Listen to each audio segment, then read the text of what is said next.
ओम शांति। 20 फरवरी 2021 बाबा के महावाक्य। मीठे बच्चे, तुम ईश्वरीय संप्रदाय हो। तुम्हें ज्ञान सूर्य बाप मिला है। अभी तुम जागे हो तो दूसरों को भी जगाओ। प्रश्न: अनेक प्रकार के टकराव का कारण तथा उसका निवारण क्या है?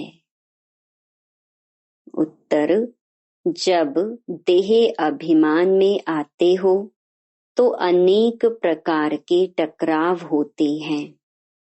माया की ग्रहचारी बैठती है। बाबा कहते, देही अभिमानी बनो, सर्विस में लग जाओ, याद की यात्रा में रहो तो ग्रहचारी मिट जाएगी। ओम शांति। रूहानी बच्चों के पास बाप आए हैं श्रीमत देने व समझाने। यह तो बच्चे समझ गए हैं कि ड्रामा प्लान अनुसार सारा कार्य होना है। बाकी समय थोड़ा रहा है। इस भारत को रावणपुरी से फिर विष्णुपुरी बनाना है। अब बाप भी है गुप्त, पढ़ाई भी गुप्त है। सेंटर्स तो बहुत हैं। छोटे बड़े गांव में छोटे बड़े सेंटर्स हैं और बच्चे भी बहुत हैं। अब बच्चों ने चैलेंज तो दी है और लिखना भी है। जब कोई लिटरेचर बनाना है तो उसमें लिखना है, हम इस अपनी भारत भूमि को स्वर्ग बनाकर छोड़ेंगे। तुमको भी अपनी भारत भूमि बहुत प्रिय है, क्योंकि तुम जानते हो यह भारत ही स्वर्ग था। इनको 5000 वर्ष हुए हैं। भारत बहुत शानदार था। इनको स्वर्ग कहा जाता है। तुम ब्रह्मा मुख वंशावली को ही नॉलेज है। इस भारत को श्रीमत पर हमको स्वर्ग जरूर बनाना है। सबको रास्ता बताना है और कोई खिटपिट की बात ही नहीं। आपस में बैठ राय करनी चाहिए कि इन प्रदर्शनी के चित्रों द्वारा हम ऐसी क्या एडवर्टाइजमेंट करें जो अखबार में भी चित्र दें। आपस में इस पर सेमिनार करना चाहिए। जैसे गवर्नमेंट के लोग आपस में मिलते हैं, राय करते हैं कि भारत को हम कैसे सुधारें। यह जो इतने मतभेद हो गए हैं उनको आपस में मिलकर ठीक करें और भारत में शांति सुख कैसे स्थापन करें। उस गवर्नमेंट का भी पुरुषार्थ चलता है। तुम भी पांडव गवर्नमेंट गाई हुई हो। यह बड़ी ईश्वरीय गवर्नमेंट है। इनको वास्तव में कहा ही जाता है पावन ईश्वरीय गवर्नमेंट। पतित पावन बाप ही पतित बच्चों को बैठ पावन दुनिया का मालिक बनाते हैं। यह बच्चे ही जानते हैं। मुख्य है ही भारत का आदि सनातन देवी देवता धर्म। यह भी बच्चे जानते हैं। यह है रुद्र ज्ञान यज्ञ। रुद्र कहा ही जाता है ईश्वर बाप को, शिव को। गाया हुआ है बरोबर बाप ने आकर रुद्र ज्ञान यज्ञ रचा था। उन्होंने तो टाइम लंबा चौड़ा दे दिया है। अज्ञान नींद में सोए हुए हैं। अभी तुमको बाप ने जगाया है। तुमको फिर औरों को जगाना है। ड्रामा प्लान अनुसार तुम जगाते रहते हो। इस समय तक जिसने जैसे जैसे जितना जितना पुरुषार्थ किया है उतना ही कल्प पहले भी किया था। हाँ, युद्ध के मैदान में उतराव चढ़ाव तो होता ही है। कभी माया का जोर हो जाता है, कभी ईश्वरीय संतान का जोर हो जाता है। कभी कभी सर्विस बड़ी अच्छी तेजी से चलती है। कभी कहाँ कहाँ बच्चों में माया के विघ्न पड़ जाते हैं। माया एकदम बेहोश कर देती है। लड़ाई का मैदान तो है ना। रावण माया राम की संतान को बेहोश कर देती है। लक्ष्मण के लिए भी कहानी है ना। तुम कहते हो सब मनुष्य कुंभकर्ण की नींद में सोए हुए हैं। तुम ईश्वरीय संप्रदाय ही ऐसे कहते हो जिनको ज्ञान सूर्य मिला है और जाग उठे हैं, वही समझेंगे। इसमें एक दो को कहने की भी कोई बात नहीं है। तुम जानते हो बरोबर हम ईश्वरीय संप्रदाय जागे हैं, बाकी दूसरे सब सोए हुए हैं। वह यह नहीं जानते कि परमपिता परमात्मा आ गया है बच्चों को वर्षा देने। यह बिल्कुल भूल गए हैं। बाप भारत में ही आते हैं, आकर भारत को स्वर्ग का मालिक बनाते हैं। भारत स्वर्ग का मालिक था, इसमें कोई संशय नहीं। परमपिता परमात्मा का जन्म भी यहाँ ही होता है। शिव जयंती मनाते हैं ना। जरूर उसने आकर कुछ तो किया होगा ना। बुद्धि कहती है जरूर आकर स्वर्ग की स्थापना की होगी।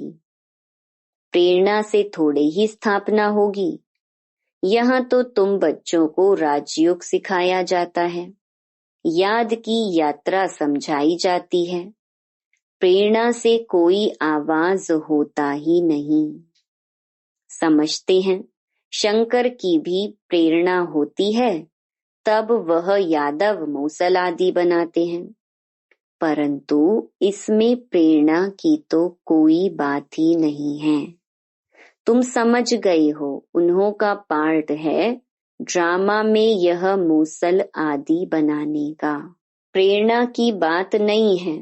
ड्रामा अनुसार विनाश तो जरूर होना ही है। गाया हुआ है महाभारत लड़ाई में मूसल काम आए।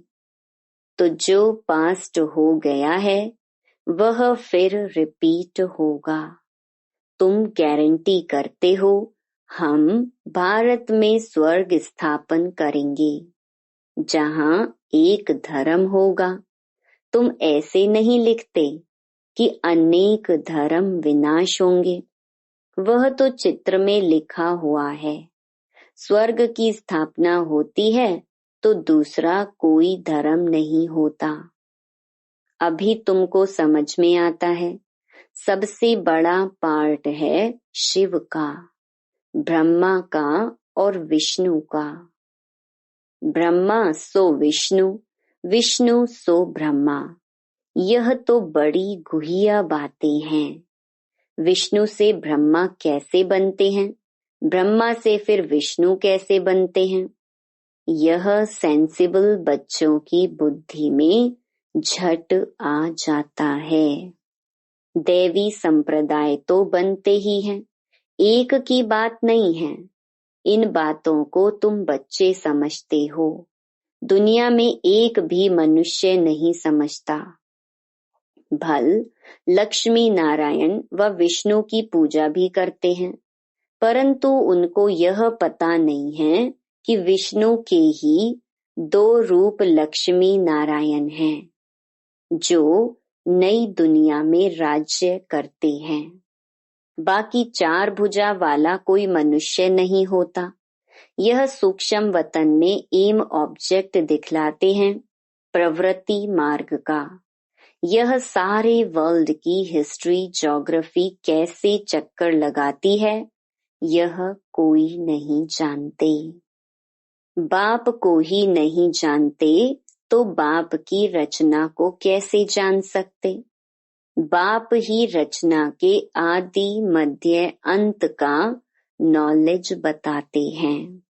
ऋषि मुनि भी कहते थे हम नहीं जानते हैं, बाप को जान जाएं तो रचना के आदि मध्य अंत को भी जान जाएं।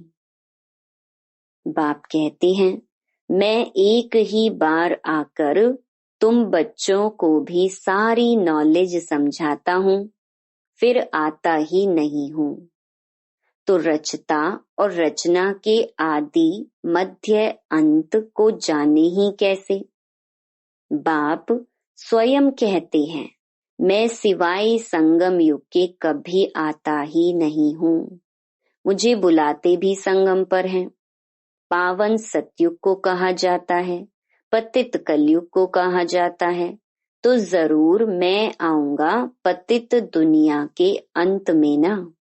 कलयुग के अंत में आकर पतित से पावन बनाते हैं। सतयुग आदि में पावन है, यह तो सहज बात है ना। मनुष्य कुछ भी समझ नहीं सकते कि पतित पावन बाप कब आएंगे। अभी तो कलयुग का अंत कहेंगे। अगर कहते हैं कलयुग में अजुन 40,000 वर्ष पड़े हैं, तो और कितना पतित बनेंगे, कितना दुख होगा। सुख तो होगा ही नहीं। कुछ भी मालूम ना होने कारण बिल्कुल ही घोर अंधियारे में है। तुम समझ सकते हो तो बच्चों को आपस में मिलना है, चित्रों पर अच्छी रीति समझाना होता है। यह भी ड्रामा अनुसार चित्र आदि सब निकाले हैं। बच्चे समझते हैं जो समय पास होता है हूबहू ड्रामा चलता रहता है। बच्चों की अवस्थाएं भी कभी नीचे कभी ऊपर होती रहेंगी। बड़ी समझने की बातें हैं। कभी कभी ग्रहचारी आकर बैठती है तो उनको मिटाने के लिए कितने प्रयत्न करते हैं। बाबा घड़ी घड़ी कहते हैं बच्चे तुम देह अभिमान में आते हो, इसीलिए टक्कर होता है। इसमें देही अभिमानी बनना पड़े। बच्चों में देह अभिमान बहुत है। तुम देही अभिमानी बनो तो बाप की याद रहेगी और सर्विस में उन्नति करते रहेंगे। ऊंच पद जिनको पाना है वह सदैव सर्विस में लगे रहेंगे। तकदीर में नहीं है तो फिर तदबीर भी नहीं होगी। खुद कहते हैं बाबा हमको धारणा नहीं होती, बुद्धि में नहीं बैठता। जिनको धारणा होती है तो खुशी भी बहुत होती है। समझते हैं शिव बाबा आया हुआ है। अब बाप कहते हैं बच्चे तुम अच्छी रीति समझकर फिर औरों को समझाओ। कोई तो सर्विस में ही लगे रहते हैं, पुरुषार्थ करते रहते हैं। यह भी बच्चे जानते हैं जो सेकंड गुजरता है वह ड्रामा में नूंद है, फिर ऐसे ही रिपीट होगा। बच्चों को समझाया जाता है। बाहर भाषण आदि पर तो अनेक प्रकार के नए आते हैं सुनने के लिए। तुम समझते हो गीता वेद शास्त्र आदि पर कितने मनुष्य भाषण करते हैं। उनको कोई यह थोड़ी पता है कि यहाँ ईश्वर अपना और अपनी रचना के आदि मध्य अंत का राज समझाते हैं। रचयिता ही आकर सारा ज्ञान सुनाते हैं। त्रिकालदर्शी बनाना यह बाप का ही काम है। शास्त्रों में यह बातें हैं नहीं, यह नई बातें हैं। बाबा बार बार समझाते हैं, कहाँ भी पहले पहले यह समझाओ कि गीता का भगवान कौन है, श्री कृष्ण या निराकार शिव। यह बातें प्रोजेक्टर पर तुम समझा नहीं सकेंगे। प्रदर्शनी में चित्र सामने रखा है, उस पर समझाकर तुम पूछ सकते हो, अब बताओ गीता का भगवान कौन, ज्ञान सागर कौन है। कृष्ण को तो कह नहीं सकेंगे। पवित्रता, सुख, शांति का सागर, लिबरेटर, गाइड कौन है।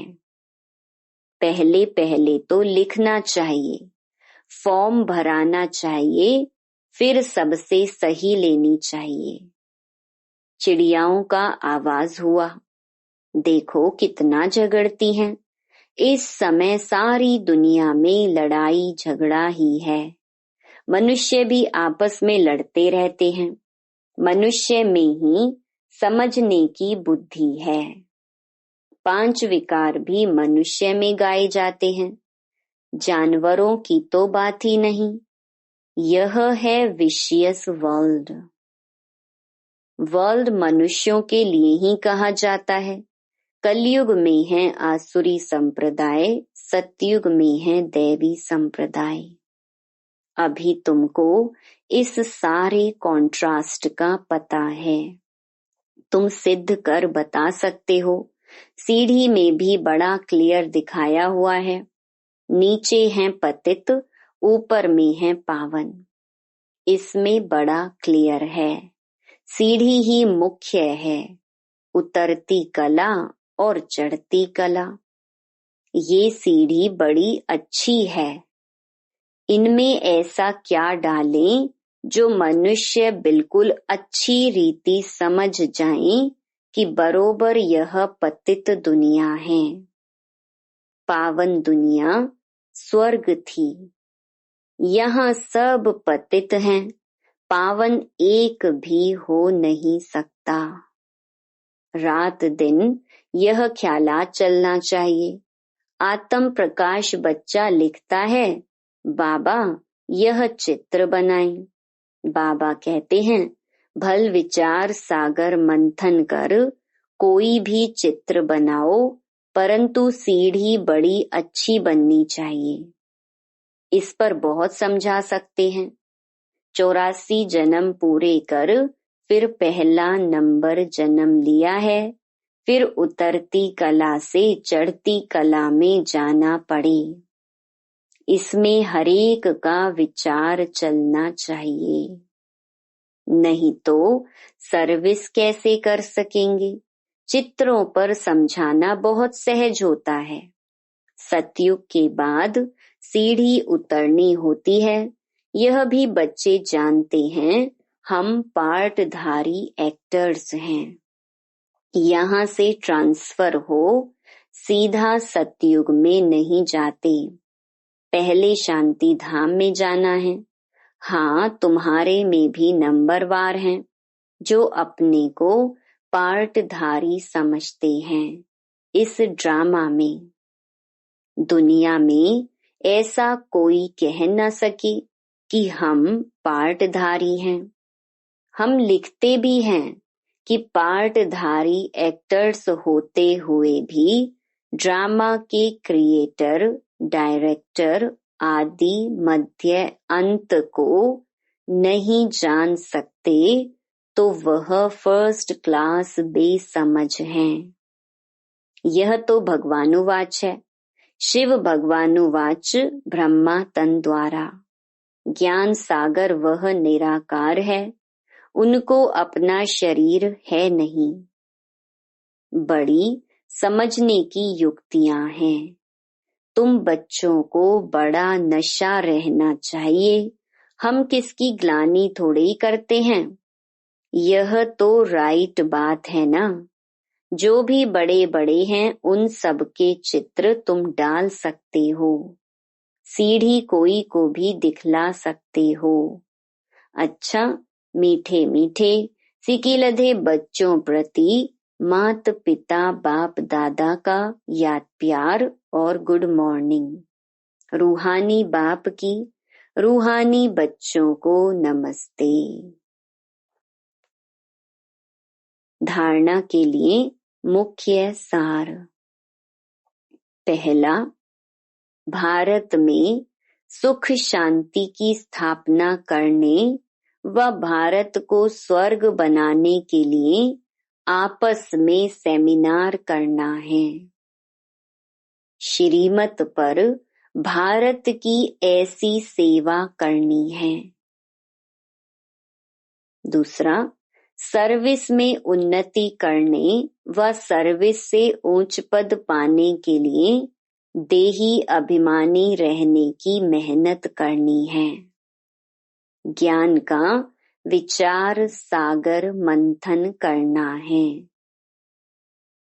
वरदान, अपनी श्रेष्ठ धारणाओं प्रति त्याग में भाग्य का अनुभव करने वाले सच्चे त्यागी भव। ब्राह्मणों की श्रेष्ठ धारणा है संपूर्ण पवित्रता। इसी धारणा के लिए गायन है, प्राण जाए पर धर्म न जाए। किसी भी प्रकार की परिस्थिति में अपनी इस धारणा के प्रति कुछ भी त्याग करना पड़े, सहन करना पड़े, सामना करना पड़े, साहस रखना पड़े तो खुशी खुशी से करो। इसमें त्याग को त्याग न समझ भाग्य का अनुभव करो, तब कहेंगे सच्चे त्यागी। ऐसी धारणा वाले ही सच्चे ब्राह्मण कहे जाते हैं। स्लोगन, सर्व शक्तियों को अपने ऑर्डर में रखने वाले ही मास्टर सर्व शक्तिमान हैं। Om Shanti. To watch Peace of Mind channel videos on YouTube, subscribe us on youtube.com/tvpeaceofmind. Just a click for a peaceful life.